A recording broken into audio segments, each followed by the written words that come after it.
evening, everyone. Thank you for joining me on Arts, Crafts, and Everything in Between. I am your host, Eileen, aka The Little Crafter. With me, I have Lisa Mauro, finally, girlfriend. Hi. Well, first off, girl, let's get down to one important question. Did you have your Bustelo today, girlfriend? Girl, I did. I did have my Bustelo. Well, I use Bustelo as just a general term for coffee because I can't get Bustelo in Massachusetts, at least not where I live. So it's kind of a problem. I'm going to have to send you some as payment for doing this interview. Girl, K-Cups. I am always accepting K-Cups. You can pay me. I do not care that they're not recyclable. I don't care that they're killing the environment. That's not entirely true. No, seriously though, if you can find K-Cup Bustelos, I will be forever in your debt. Yeah, no, they actually are. Yeah, that was kind of a funny. That was one of the things that I was going to talk to you about that. But we'll get back to the whole important reason why we're doing the interview. Okay, guys, let me tell you something. The first thing I have to let you guys know is not only is this girl a working girl, but she can sing, she can do photography like nobody's business, and she is an amazing writer that I have to say inspired me and helped me through my college course. My first year of English, if I didn't have this lady in my costume, I think I would have either just failed or dropped out, one or the other. So let's be honest, you would have punched somebody. That's what would have happened. Shh, we're not supposed to let people know I'm that violent. You're really not, though. But you're not. See, here's the thing. You're not a violent person. You don't even have violent tendencies. Just this one particular person in our class was extremely aggravating and would push anybody to that limit. So I'm glad I was there to intervene. So am I. Okay. Oh, we froze. Oh, okay, here we're back. Okay. We're doing a Skype call, guys, so if it freeze, I'll let you know. But in anywho, so Lisa, I am super excited to announce that you are, is it an indie or should I just say author? Like, what title would you prefer? Because we're kind of doing this on a whim, guys, because this is how we roll here. This is how we do. I actually, I really like being associated with indie authors, so I'm very happy for people to refer to me as an indie author. I didn't go the traditional publishing route. That doesn't mean that I didn't try, because I did. But I like being an indie author, and I like being associated with indie authors. I think that we create our own path. We create our own way. Mm-hmm. We have the ability to have a say in everything that is our product. So rather than me being able to, write a novel and, I can choose my editor, I can choose my cover art, I can do what I want to do with it, I got to make all of those decisions with my book versus going the traditional route and having to give up a lot of control. So basically what it boils down to is I'm a control freak. And I sourced everything through people that I met, and was fortunate to be published through a small press where I was able to keep all of that control. That is great. And so speaking of that, you were able to pick a cover, which is amazing. I love the photography on that, and I love the blending of the colors and just the movement of everything, because me, the artist in me, or the crafter in me, is just basically was like, wow. Just so what inspired you, since we touched a little on the cover, what inspired you about the cover? So the story itself, a lot of it takes place on the High Line in Manhattan. Mm-hmm. And it's interesting because it's not a place that a lot of people know about. Even people that have lived in New York their whole life have never been there. My grandmother's lived in New York her whole life, and she's never been there. She didn't even realize they turned it into a park. But it's a big feature in the store. And I had wanted to do a photo shoot down on the High Line for the cover. And what ended up happening was I just couldn't get New York at the time. I had a release date in mind, and I just couldn't get down there in time to do it. And a really good friend of mine, her name is Susan Susan Tauber, offered to go down to the High Line and take some photos for me. And she'd never done anything like this before. I don't even think she may have used a camera, but she may have even just used her phone. I'm not even really sure how she did it, but she went down there at like sunset, and she got some absolutely amazing photos. And it was really hard to choose the cover because there were so many good ones to select from. So she gave me the inspiration. Photos that she gave me were wonderful, and I made a couple different covers with a couple different colors and different layouts, and then I sent them around to some of my beta readers, and I asked them, what do you think of these covers? Do any of them speak to you? And there was a resounding answer around which one that was and what the color scheme should be and how it all tied in. So it was cool. It was a very collaborative project. Again, Susan had never done anything like this before. I hope that more authors will reach out to her for things like this, because I know she had a great time doing it. And you know what? It saved me a trip to New York having to do that. So, yeah. So it worked out. It's so funny because I do remember everyone telling me about when I was younger, they had been elevated, train stations, especially the L line, which to me, fathoming the L line being elevated was kind of cray-cray. Right. But, to actually see the structure, and then now later on in so many years, it actually being into something positive, and instead of just basically decaying in a neighborhood which is up and coming better, because I know Chelsea and Hell's Kitchen has basically, been, you think of Chelsea, yeah, exactly. It's been gentrified. Thank you, yeah. You think of Hell's Kitchen and you know the stories behind there, but now as everything is becoming more and more uppity, as we like to say it, it is beautiful down there, and it is more to see, and it's a lot more funner, and then having to worry about certain elements that used to be down there. So yeah, to see the structure come together the way it is, it's really actually beautiful, and I hope to get a chance to go. I've only seen it from afar. I haven't actually walked it, but I hear my niece loves to walk that. Now around the 10th Avenue, she loves it. It's absolutely beautiful. Yeah, it's absolutely beautiful. Yeah, so I hope to do that during the summer months. But let's get into the story. Like, can you give us your inspiration? What's the story about, and how did you get inspired by this story? Absolutely. So the novel is called The Place We Went to Yesterday. Hint, hint, the place they went to yesterday was the High Line.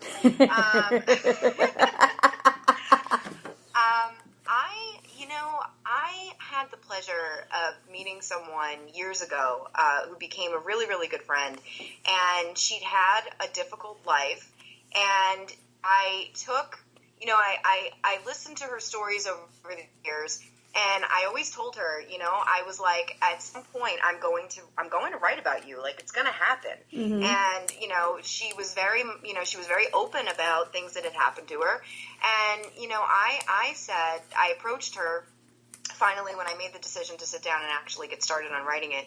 I approached her and I said, listen, here's the deal. I really want to use pieces of your story, but I don't want to write a nonfiction book. Mm-hmm. Would you be okay with me taking some of your, some of the things that we've talked about and turning it into fiction? And she said, absolutely. She's like, I'd love for you to do that. And so that's what I did. So basically, the story is about a girl who gets, she's Latina. Because I am, let's be honest, I am Italian and Spanish, and so I write about what I know. Mm-hmm. But she is Puerto Rican, and she comes from a low-income family based down in the Lower East Side of Manhattan. And she, gets kicked out of her house and goes into foster care.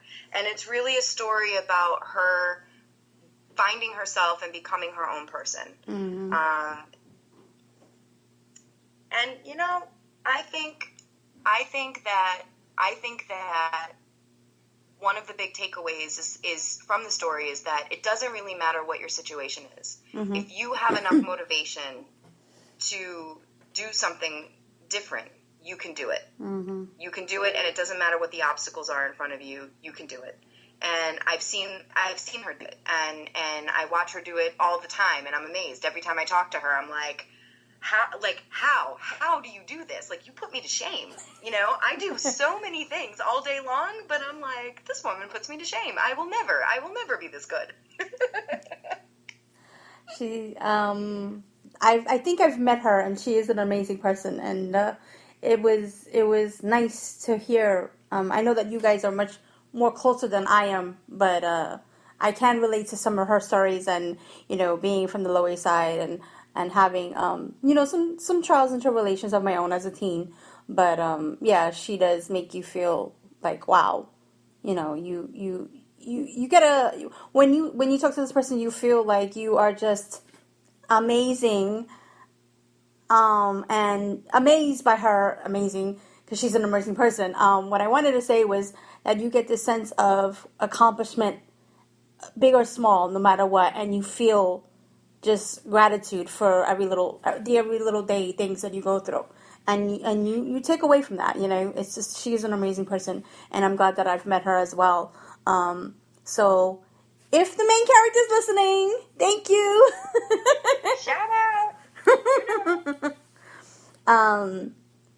So, and how did you come about with being able to meld the story as fiction and bring together her story? Like, because I know that must be difficult because everything is without making it so personal. Like, how did you blend the truth and fiction together so seamlessly? Yeah, I think that I think the way to do that in any story is you really have to develop your characters. And I made the book about her name is Aya, and I made the book about her story. So everything is from her perspective. There isn't this omnipresent situation. You know everything that's going on in the book. You don't know what some of the other characters are thinking because it's from her perspective. Mm-hmm. And her mind is such an interesting mind. So what I wanted to do, I learn from her every time I talk to her. It's crazy. Like I consider myself pretty intelligent, but I learn from her every single time I talk to her. And, the thing is, I think that for me, when I sat down and I started thinking about how I was going to do this, it was really important for me to get people into the character's head. Mm-hmm. And the only way that I could do that was I really, I took some of her stories, and then I thought, okay, her stories are pretty interesting, but I'm gonna really put the pedal to the metal. I'm gonna really make it bad. Her situation wasn't great. It wasn't terrible, but it wasn't great. But I was like, I'm gonna make this such a terrible situation that everybody who reads this is gonna think, you know what? Regardless of what I have going on in my life right now, I'm glad I am not this person, And so I just put the pedal to the metal, and I just made it that, the worst possible scenarios, just devastating things happen to this poor girl. And at the end of the day, I just feel like, you can take someone's story and embellish it to the point that it is no longer really their truth. Mm-hmm. And that's what I did with this. What I did with this. Oh, okay, I gotcha. And what was the most difficult part? Because I know that having heard some of her stories, like listening to it, how could you not become so emotional about it? Like, how could you sit there and type it up and even put the screws even more to this poor character and not sit there and cry? Was there ever a time in your mind thinking, okay, I can't do this because it's too emotional and I am going to just have a mental or physical, something of a breakdown? How were you able to get past that? Yeah, I did actually. So I sat down Thanksgiving weekend of 2013, and I finally had fleshed it out in my mind over years. Years of knowing her. And what I did is I sat down, I started writing it, and I just wrote.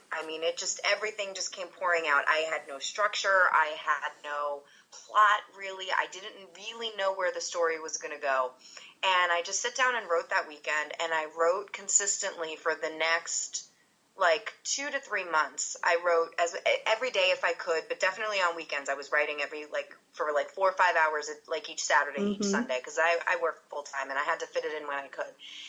But I reached a point with it where it did get to that point where it was like, I don't know that I can even stay objective in this story. Like, I'm making these situations so terrible. And it actually brought up a lot of stuff in my own life, because I don't care what anybody says. Every writer pulls in pieces of themselves and people that they know into their stories and into their characters. And it did reach a point with the writing where I had to set it to the side. And I actually did. I set it to the side. I set the manuscript aside for 3 months.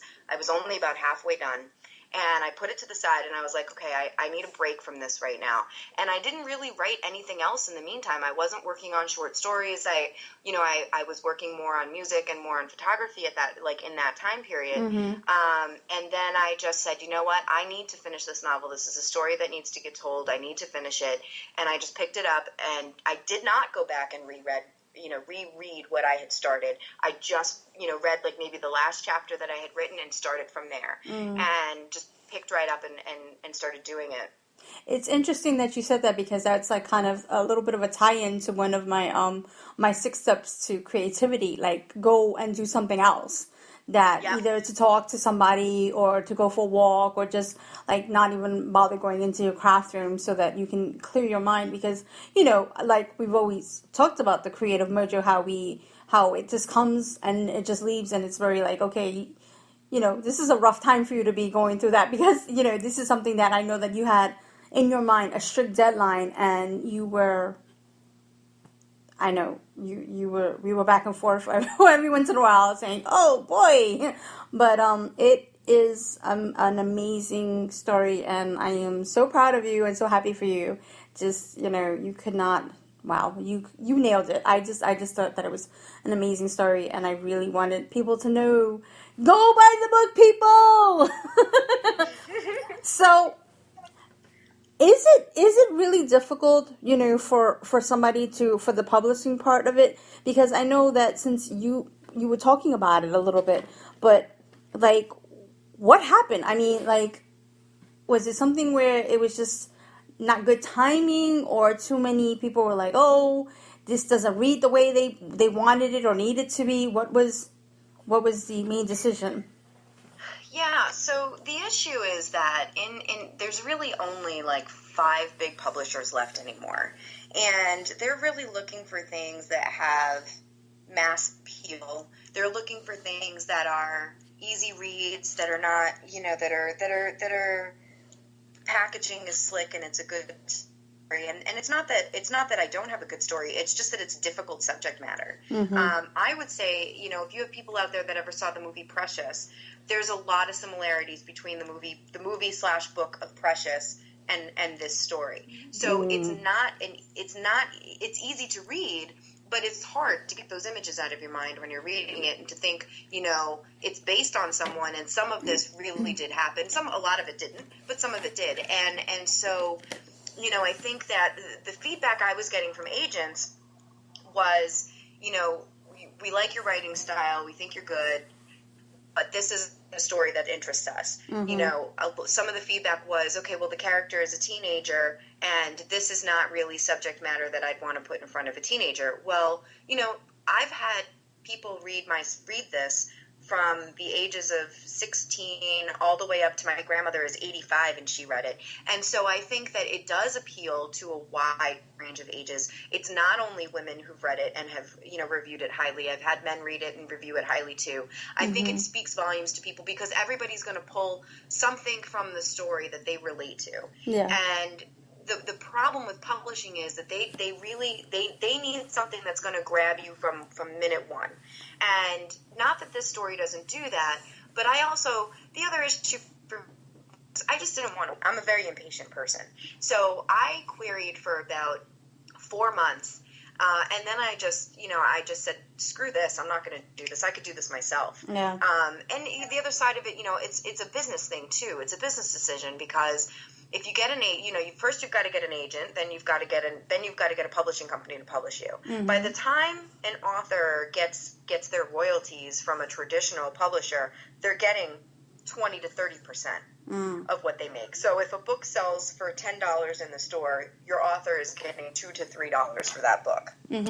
So think about that. Well, next time you go to a store, if you are a reader, think about that. Think about, it's great when you see, New York Times bestseller, million copies sold. You think this person has made so much money. If the, and in those cases they have, but for the vast majority of writers, that's not the case. I ultimately ended up deciding to do it myself and go through a smaller press because the options are reversed. So in my situation, I get 70% versus 30%. So it just made sense to me. I got to keep the control. I got to do what I wanted to do with it. I got to tell the story the way that I wanted it.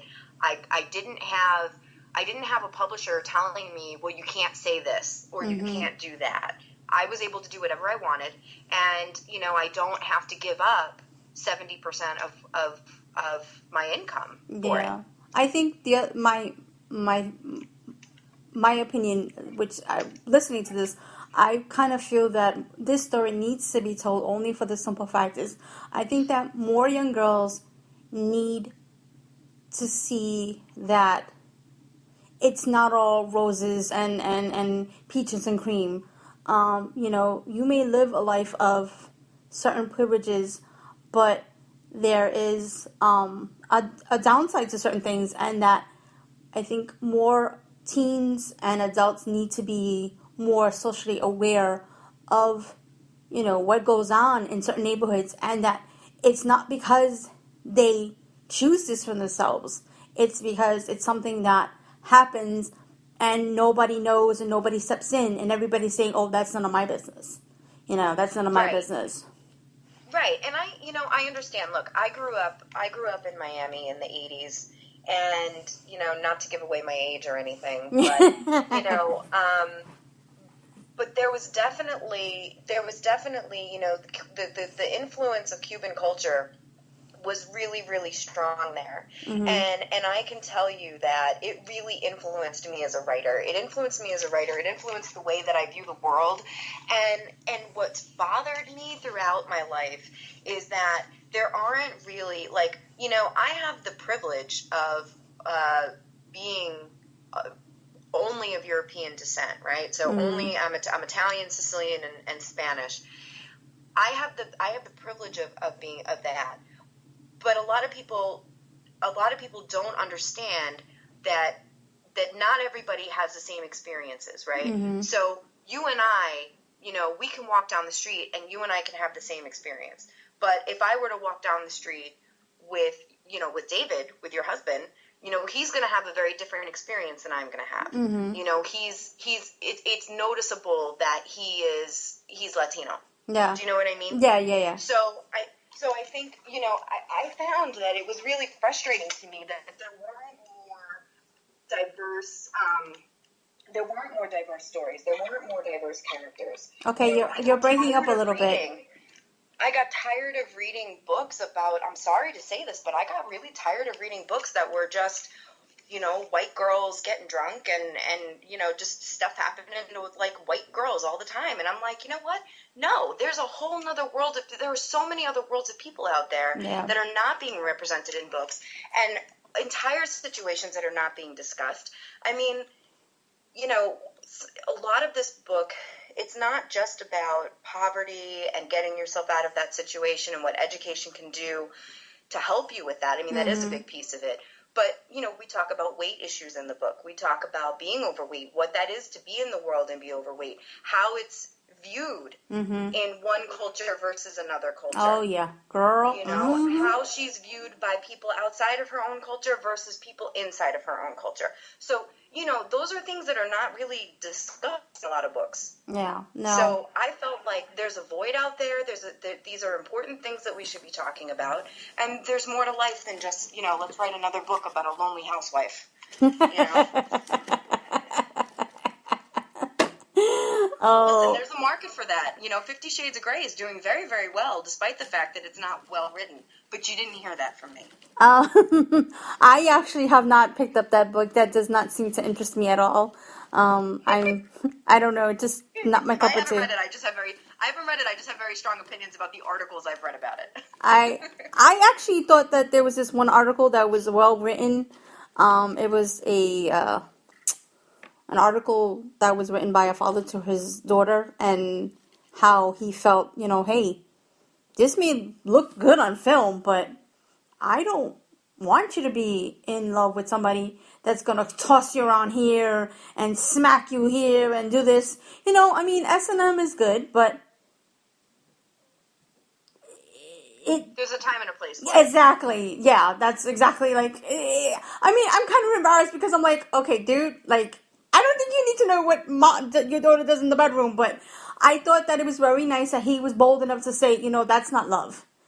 And I hope. Yeah, and I think that's the issue. I think it comes down to, when in talking about that, I think it comes down to respect, really. Yeah. And how do you feel about yourself? What is your self-worth? How do you allow other people to treat you? Yeah. There's something to be said about control and giving up control in certain scenarios, but when it's an all-the-time thing and the person is showing up at your house unannounced, that's stalking. That's not love. Yeah. So I think that there's a very skewed, I think there's a very skewed view of it, and it's definitely not something like I would not, I'm raising someone's child, and I would not want her to think that something like that is a normal or appropriate relationship. Oh, yeah. What you decide to do in the bedroom behind closed doors is nobody's business but your own. But in terms of how you allow other people to treat you, you should never allow somebody to walk all over you like that and do that. And especially in public, just because my opinion. Yeah, just especially, my opinion is, especially in public, because it also sets a tone to other people, how they are able to treat you. Like, oh, this person could treat you this way, why can't I? In Right. that respect. So it's just not a very good situation. So, have you always known that you wanted to write? I mean, is it something in your DNA? Is it something that made you look at writing and say, wow, like, what was it that made you want to start writing in the first place? Yeah, to be completely honest with you, I started writing because I had no other outlet for anything that I was feeling or that I was going through. Mm-hmm. I'm not I love photography, but as a kid, I didn't have access to the equipment I needed to do that. Mm-hmm.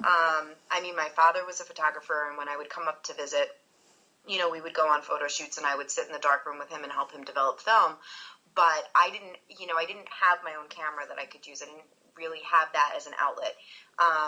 I wasn't encouraged really to sing or to do any of the other things that I do, and I've never been good at drawing. I'm just going to be totally honest with you. Sketching is not my thing. So writing really became the only outlet that I had to express what I was going through and what I felt. And it forced me to, like, not just be in a situation. It forced me to kind of start to, think about describing situations around situations, if you will. So it wasn't just like I would be sitting in a room and something would be happening. In my head, it was like, okay, and the walls were this color and the shadows were cast at this angle. And like, I just, from a very young age, started being able to describe things in detail. And that's really where it came from. I used it as an outlet, and I really started sitting back and observing the entire situation, or as much of it as I could. I'm not God. I don't get to see everything. I can't see into other people's minds and see what they're thinking. I wish, because I'd be winning the lottery every day. But, no, I think that to be a good writer, you need to be a good observer. What really quick tips would you give somebody who wants to start writing? What would you say to them? I would say, hey, Lisa, I really want to write. What would you say to them? Any general tips you can give? Well, I think one is you just got to do it. Don't be afraid about what you write. Don't feel like everything you write has to be perfection. Just get it out there. There's a whole world. Okay, and we froze. Who are very willing to take an idea and make it something amazing. So, if your issue is, well, I don't write because I'm not good at writing, or I have dyslexia, or I can't get my thoughts out, or, there are ways around all of that. Yeah. There are ways around all of that. So I say that if it's something that interests you, just do it.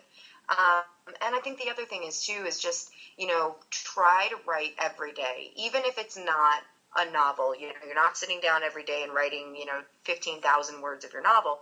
Write something, do something, have some sort of outlet, whether it's scrapbooking, you're still incorporating writing in that. Mm-hmm. So whether it's scrapbooking or you're doing some other form of art, find time every day to do it, because if you don't, you will not develop as quickly as you could. Yeah. And you won't be as good as you could. Yeah. You've just got to find the time, even if it's 5 minutes a day. Even if the first thing you do is keep a journal next to your bed, and the first thing you do when you wake up is write for 5 minutes. Just do it, because you never know what's going to come out. Yeah. So, the other thing that we talked about really quickly before the interview was that you're doing something really interesting, which is what was it? Tour, but for the blog post? Blog tour. A blog tour. Yes, that's the word. Sorry. I should have had another cup of coffee. A blog tour. That's the word. You know what? You needed that cup of Bustelo more than I did. I don't know. And the 11-year-old was on his A's. On his aces today. But anyways, Nice. but yeah, no. So the blog tour, what is that about, and how can people? Do you have any dates or any information where people could look you up or whatever the case may be? Yep. So it's being organized by Four Wills Publishing. And so I'll send you the links so that you can put them up on the site when you post the podcast. But it's going to be next Monday, March 16th through the 22nd. And what it is what they do is they work with different bloggers that are focused on indie authors and on writing, and typically speaking. And so they host people to come in and write a different blog post every day on different blogs. So what we're doing is it's going to be 1 week, and each will be another blog post on a different person's blog, and we'll be doing a giveaway. So we're going to be giving away. I have to check with them again, but I think it's two. I think two winners will receive e-copies of the book, so Kindle versions of the book, and one person will win a $25 Amazon gift card. So.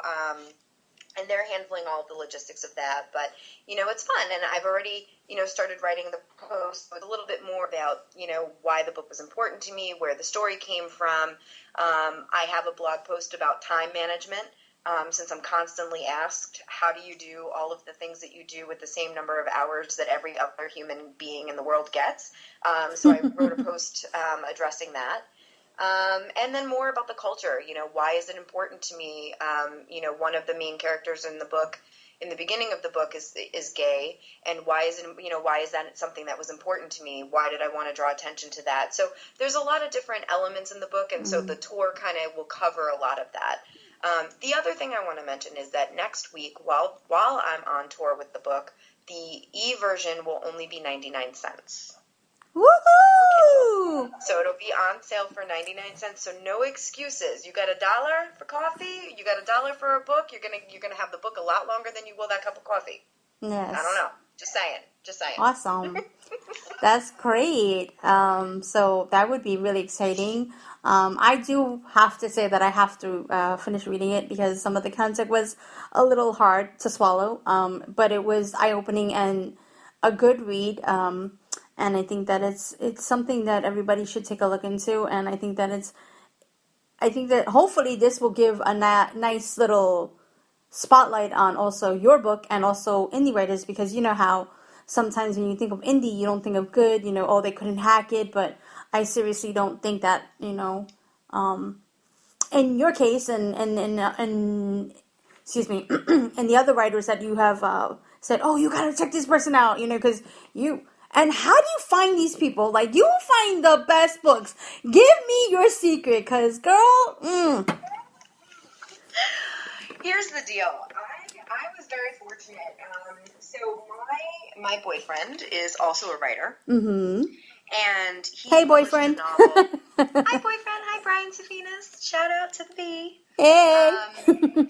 He published a novel a little bit more than a year before I did, and so he made a lot of contacts. And so when I was getting ready to publish mine, he was really helpful in terms of connecting me with people. So he connected me with a woman he worked with to do editing. Her name is Harmony Kent. Hey, And Harmony. Hey, Harmony.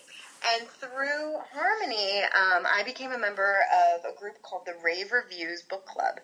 And it's so funny because the president of the club will say things like, all the books can't be 5 stars. But I can tell you that every single book I've read through there, every book that I have taken as a recommendation from their site, from the authors that are part of that group, has been 4 or 5 stars. Every single book. I've not bought a book from them that they recommended or that's written by one of their members that's been anything less. I haven't yet. Maybe I just haven't read enough yet. I'm not sure. But every book that I've read there has been a 4 or 5 star book, in my opinion.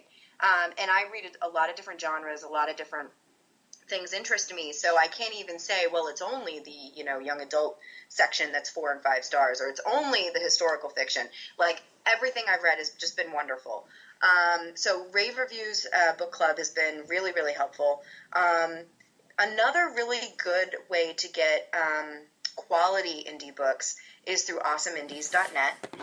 So they have a vetting process, and they have an award of excellence. I think it's called the Seal of Excellence. Mm-hmm. So they're really good. If a book, and the other thing is, these books all get vetted by multiple people. So they're reviewed by multiple people. They're looking at dialogue. They're looking at writing. They're looking at style. They're looking at, they're looking at this, and they're saying, this isn't somebody who sat down, knocked out a book in a month, never edited it, and just, shoved it out into the market. These are quality books. These are the types of books that you would expect to get if you walked into Barnes & Noble and you pulled a book that came out of, Simon & Schuster. They're looking for high quality books. Yeah. So my first suggestion would be Rave Reviews Book Club. My second suggestion would be awesomeindies.net. And my third suggestion would be Indie Brag. Oh. Any books that you get recommendations from any of those 3 places they're going to be wonderful. Awesome. So you touched upon which I know that is hard for a lot of people, that you still work a 9-to-5 job, or is it even more? It's more like 7 to 4, 6 to 6. It just depends on the day. So, was it hard for you to set a block of time, or were you really strict to your schedule, that you made? And I don't want to give too much away, because I know that people are gonna, but was it hard to stick with the schedule, or was it something that was always developing and you finally nailed it by the end of the book, and you were like, okay, this is something that I can deal with, and then the book just wham-o, it seemed to come out of nowhere.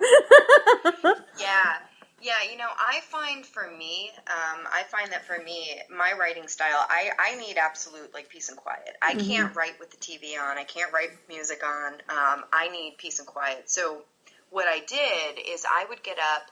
So at the time, I was leaving later for work. I was working more like 8 to 6 or 8 to 7. And so what I would do is I would get up at 5, and I would write for anywhere from an hour to 2 hours each day. And then on weekends, when I would get up, I'd take my laptop and go out into the living room, and I would sit there for a couple of hours and work on writing. So most of my writing was done really on the weekends, because I had a bulk of 4 to 6 hours before anybody else in the house would be awake. But I still tried to consistently write. And if I couldn't write every day, then I tried to make up for it the next time that I could, or that following weekend. Writing in the morning is the best way. It's when I'm my most productive. But, it's 8:35 now p.m. And by now I'm like, man, if I didn't have the rest of that Red Bull sitting next to me, I'd be ready to pass out. So, but I'm also up at 4 or 5 o'clock in the morning. So, it's just about balance. My other question to you was, any little hints and exclusive you can give, to Arts Quest and everything in between? Hints? Is anything in the works, what's going on, girlfriend? Anything, whether it's music, photography, you know. Come on, girl. Give me. I know how you do. Yes, actually. So I am actually I'm currently writing the sequel to The Place We Went to Yesterday, which is, I have not named yet. It might be the place we go to tomorrow. I'm not really sure. I haven't decided. But I am writing a sequel to it, so spoiler alert, there'll be another book. Yay! And I'm writing...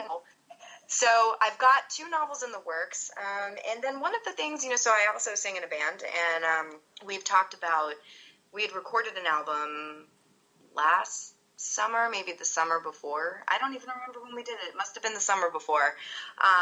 And we kind of just shelved it. Like, we did it, and we had it produced and everything, and it was all ready to go, and we just kind of shelved it and didn't really do anything with it. And we've been talking about re-recording it as an acoustic album and releasing it. So that's kind of been something else that I have that's going on in the works too. And your headshots are just amazing. Who did your headshots? Can you talk about that, or what's the deal? Okay, we're breaking up. Give us a few minutes, folks. We're still breaking up. Some of them, but I actually did get professional headshots done by Okay, someone, hold on. Can you backtrack, because we kind of I lost a little bit of connection. What was the name of the person, or are we? Yeah. Oh, Okay. His name is Dominic Chow. You can also find him on Facebook under Nick NIC Chow. He is amazing. He typically does photo shoots with with models and like high-end fashion type of shoots. So I was really excited that he was even going to work with me to do, like